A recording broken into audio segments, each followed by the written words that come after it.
Good morning students. Class 10th। बेटा हमने अपना नया चैप्टर शुरू किया था और वो था यूरोप में राष्ट्रवाद का उदय। इसमें हमने जो है इसका 1 पार्ट कर लिया है। आगे देखिए, फ्रांसीसी क्रांति और राष्ट्र का विचार।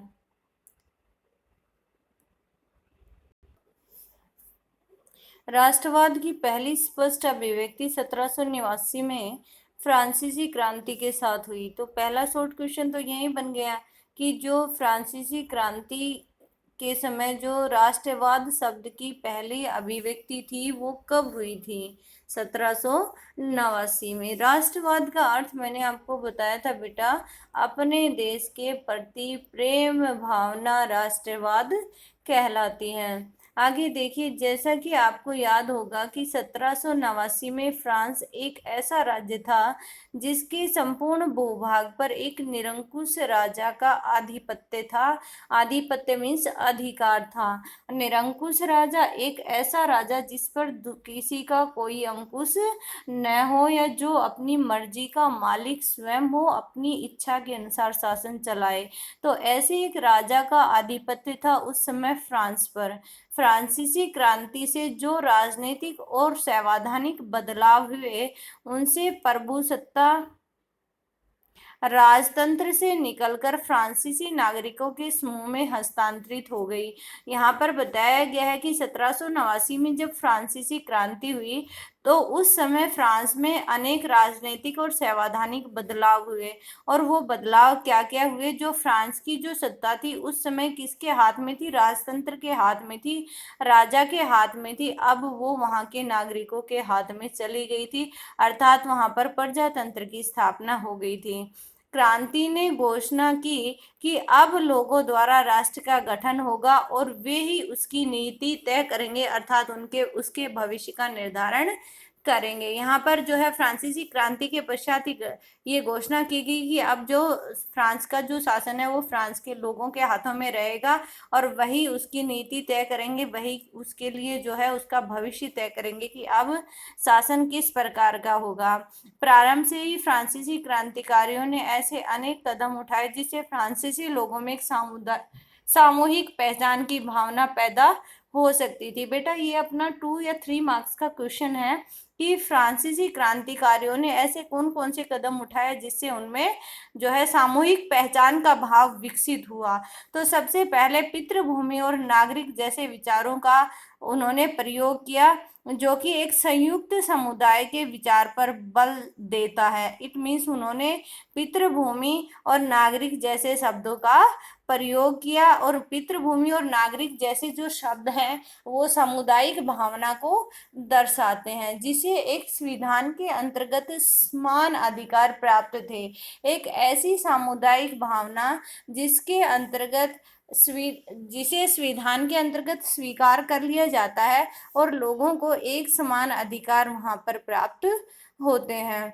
एक नया फ्रांसीसी तिरंगा झंडा उन्होंने तैयार कर लिया। तो यहाँ पर आपको कई सारी बातें बताई गई हैं। एक तो उन्होंने पितृभूमि और नागरिक जैसे शब्दों का प्रयोग किया, दूसरा सभी को समान अधिकार प्रदान किए गए, नया फ्रांसीसी झंडा उन्होंने अपना बना लिया था जिसने पहले के राज्य ध्वज की जगह ले ली थी। पहले जो राज्य ध्वज था उसकी जगह ले ली नए फ्रांसीसी झंडे ने। स्टेट जनरल का चुनाव सक्रिय नागरिकों के समूह द्वारा किया जाने लगा। अब नेक्स्ट पॉइंट अपना आ गया है कि स्टेट जनरल जो है उसका चुनाव सक्रिय लोगों, अर्थात जो कामगार लोग थे, जो जानते थे कि उन्हें किसको वोट देनी है, ऐसे लोगों द्वारा जो है वो शासन स्टेट जनरल का चुनाव होने लगा और उसका नाम बदलकर नेशनल असेंबली कर दिया गया। स्टेट जनरल का नाम बदलकर क्या कर दिया गया? National assembly. नई स्तुतियां रची गई, शपथें ली गई, शहीदों का गुणगान हुआ और यह सब राष्ट्र के नाम पर हुआ। एक केंद्रीय प्रशासनिक व्यवस्था लागू की गई जिसने अपने भूभाग में रहने वाले सभी नागरिकों के लिए समान कानून बनाए। आंतरिक आयात और निर्यात शुल्क समाप्त कर दिए गए। देश के अंदर या राज्य के अंदर जो आयात शुल्क लगते थे उनको समाप्त कर दिया गया पूर्णतः, और केवल बाहरी देशों से व्यापार पर ही शुल्क निर्धारित किए गए। भार और नापने की एक समान व्यवस्था लागू की गई। क्षेत्रीय बोलियों को हतोत्साहित किया गया और पेरिस में फ्रेंच जैसी बोली और लिखी और जो पेरिस में फ्रेंच जैसी बोली और लिखी जाती थी वही राष्ट्र की साझा भाषा बन गई। कौन सी? फ्रेंच भाषा। अब इसने बताया कि वो, ये एक बड़ा क्वेश्चन है, इसके पॉइंट्स यहाँ से निकल कर आएंगे कि जो फ्रांसीसी क्रांतिकारी थे उन्होंने ऐसे कौन से कदम उठाए जिससे लोगों में सामुदायिकता की भावना का विकास हुआ, सामूहिक पहचान की भावना का विकास हुआ। तो यहाँ पर आपको बताया गया बार बार उन्होंने पितृभूमि तथा नागरिक जैसे शब्दों का प्रयोग किया, सबको समान अधिकार दिए गए, नया फ्रांसीसी झंडा तैयार किया गया, स्टेट जनरल का जो चुनाव है वो सक्रिय नागरिकों के समूह द्वारा किया जाने लगा, और स्टेट जो जनरल है उसका नाम बदलकर नेशनल असेंबली कर दिया गया। इसके अलावा बताया गया कि जो है उन्होंने शहीदों का गुणगान किया और बहुत सारे अनेक काम किए जो कि राष्ट्र के नाम पर किए किए गए थे। तो इस तरह से नेक्स्ट था अपना आयात और निर्यात शुल्क। उन्होंने राज्य के अंदर जो है वो समाप्त कर दिए गए। भार और नापने के नए नए पैमाने बनाए गए, एक समान पैमाने बनाए गए। तो इससे क्या है, क्षेत्रीय बोलियों को समाप्त कर दिया गया और फ्रेंच को, क्षेत्रीय बोलियां जो है वो धीरे धीरे अपने आप समाप्त होती चली गई तथा फ्रांस को जो है वो एक राज्य भाषा या राष्ट्र भाषा के रूप में विकसित किया गया। तो ये एक बड़ा क्वेश्चन है अपना। नेक्स्ट देखिए, क्रांतिकारियों ने घोषणा की कि फ्रांसीसी राष्ट्र का यह भाग्य और लक्ष्य था कि वह यूरोप के लोगों को निरंकुश शासकों से मुक्त कराए। दूसरे शब्दों में फ्रांस यूरोप के अन्य लोगों को राष्ट्रों में गठित करने में मदद करेगा। अब जब फ्रांस खुद स्वतंत्र हो गया तो उन्होंने ये लक्ष्य रखा कि वह अन्य दूसरे देशों की भी स्वतंत्रता प्राप्त करने में मदद करेंगे। जब फ्रांस की घटनाओं की खबर यूरोप के अन्य शहरों में पहुंची तो छात्र और शिक्षित मध्य वर्ग के अन्य सदस्य जकोबिन क्लबों की स्थापना करने लगे, अर्थात क्रांतिकारी क्लबों की स्थापना करने लगे। उनकी गतिविधियां और अभियानों ने उन फ्रेंच सेनाओं के लिए रास्ता तैयार किया जो 1790 के दशक में हॉलैंड, बेल्जियम, स्विट्जरलैंड और इटली के बड़े इलाकों में घुसी। क्रांतिकारी युद्धों के शुरू होने के साथ ही फ्रांसीसी सेनाएं राष्ट्रवाद के विचार को विदेशों में ले जाने लगी। यहाँ पर जो फ्रांस था उनकी जो सेनाएं हैं वो दूसरे देशों में भी राष्ट्रवाद के विचार का प्रचार करने लगी थी। नेपोलियन के नियंत्रण में जो विशाल क्षेत्र आया वहां उसने एक ऐसे ऐसे अनेक सुधारों की शुरुआत की जिन्हें फ्रांस में पहले ही आरंभ किया जा चुका था। यहाँ पर नेपोलियन एक व्यक्ति आया जो कि फ्रांस में एक बाद में एक राष्ट्र नेता के रूप में उभर कर सामने आता है। उसने कुछ सुधार करने यहाँ पर शुरू कर दिए फ्रांस के लोगों के लिए। फ्रांस में राजतंत्र वापस लाकर नेपोलियन ने निसंदेह वहां प्रजातंत्र को नष्ट कर दिया। अब नेपोलियन जो कि लोगों के लिए एक नेता के रूप में उभर कर आया था उसने दोबारा से वहां पर राजतंत्र की स्थापना कर दी, अर्थात वहां पर अपना शासन स्थापित कर लिया और प्रजातंत्र को नष्ट कर दिया। अब आगे आपको बताया गया है, बेटा आगे करते हैं बट पहले ही बुक्स में जो दिया गया है उसको देख लेते हैं एक बार। चित्र 2, एक जर्मन पंचांग, जर्मनी के पंचांग के बारे में बात की गई, तिथि पत्र के बारे में बात की गई का मुख्य पृष्ठ जिसे पत्रकार एड्रियास रेबमान ने 1798 में डिजाइन किया था। तो यहाँ पर ये भी क्वेश्चन बनता है कि एड्रियास रेबमान ने किस जो है पंचांग को गठित किया और कब। जर्मन पंचांग बनाया उन्होंने और 1798 में बनाया, 98 में फ्रेंच बास्टिल के में क्रांतिकारी भीड़ के प्रवेश की चित्र को उसने मिलते जुलते किले की बगल में बनाया। यह किला जर्मन प्रांत कैसल में निरंकुश शासन के गढ़ के रूप में चित्रित है। उन्होंने एक चित्र बनाया जिसमें जो है एक किला बनाया गया है, और जो बास्तिल के दुर्ग का जो पतन की जो घटना है उसको प्रदर्शित करती है, जो कि उसके दुर्ग के प्रमुख गेट के पास बहुत अधिक मात्रा में लोग खड़े हैं। इस तरह से उनको दर्शाया गया है। इस चित्र के साथ एक नारा दिया गया, लोगों को अपनी आजादी मुट्ठी में कर लेनी चाहिए। रेबमान एक पत्रकार था जो मेंज नामक शहर में रहता था और जर्मन जकोबिन गुट का सदस्य था। तो यहाँ पर प्रश्न ये भी पूछा जा सकता है कि रेबमान कौन था। रेबमान एक पत्रकार था, मेंज शहर में रहता था और जर्मन के जकोबिन गुट का सदस्य था। अब देखिए आगे बढ़ जाते हैं। यहाँ पर आपको बताया गया है, यस, वियना कांग्रेस 1815 के बाद का यूरोप के कुछ राज्यों के बारे में यहाँ पर बताया गया है कि 1815 के पश्चात यूरोप के कौन कौन से, ये यूरोप का मैप का कुछ पार्ट आपको दर्शाया गया है।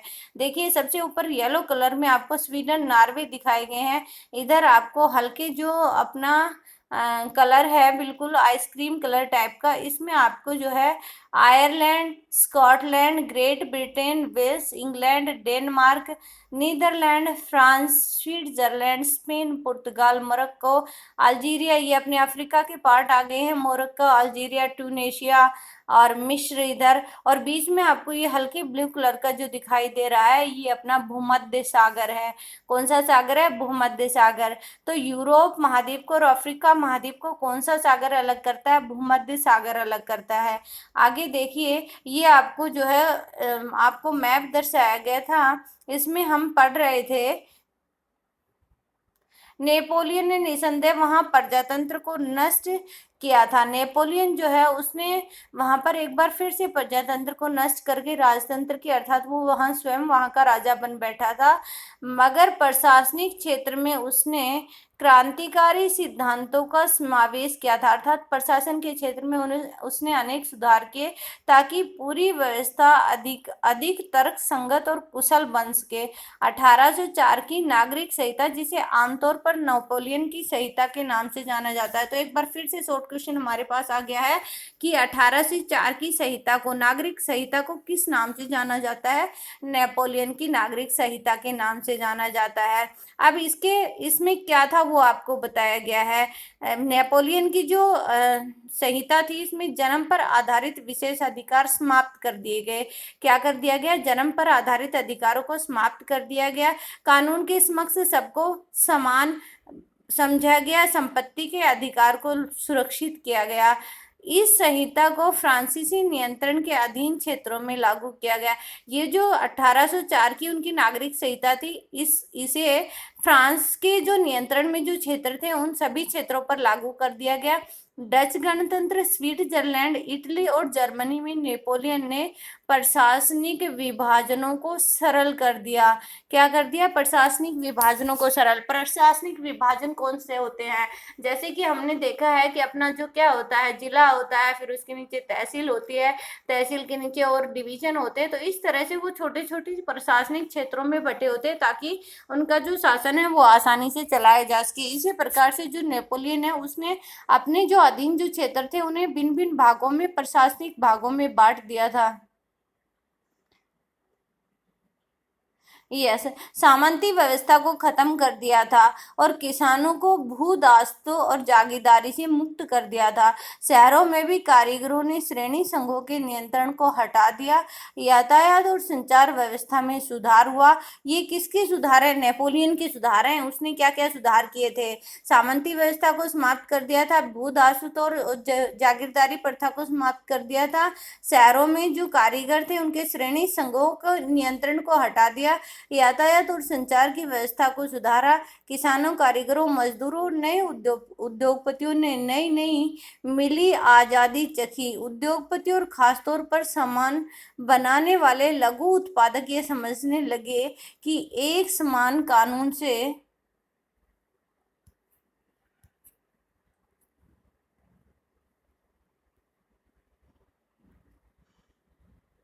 एक समान कानून, मानक भार, नाप और एक राष्ट्रीय मुद्रा से इलाके से दूसरे इलाके में वस्तु और पूंजी का आवागमन सहूलियत के साथ हो सकेगा या आराम से हो सकेगा। तो उन्होंने जो है एक समान माप के पैमाने, तोलने के पैमाने ये सब बनाए ताकि पूरे राज्य में जो है क्या हो जाए, सहूलियत हो जाए। अर्थात जो मापने तोलने का जो काम है, जो बाजार का जो काम है, व्यापार का, वाणिज्य का जो काम है, वो इजीली संपन्न हो सके, इसलिए उन्होंने जो है अपने राज्य में ये व्यवस्थाएं लागू की थी। तो बेटा आज हम यहीं तक करेंगे, नेक्स्ट जो है वो अगली क्लास में करेंगे। आपको जितना पढ़ाया गया है वो आप कंप्लीट कर लें, और इसके बाद जैसा कि आपको मैसेज भी पहुंच चुका है कि आपके पीटी होने हैं, तो आप अपने जितने भी चैप्टर करवाए गए हैं उनको डीपली रीड कर ले, क्योंकि क्वेश्चन के आंसर आपके जो है इन बिटवीन आएंगे, तो आप उन चैप्टर्स को अच्छे से पढ़ लें। Thank you, have a nice day.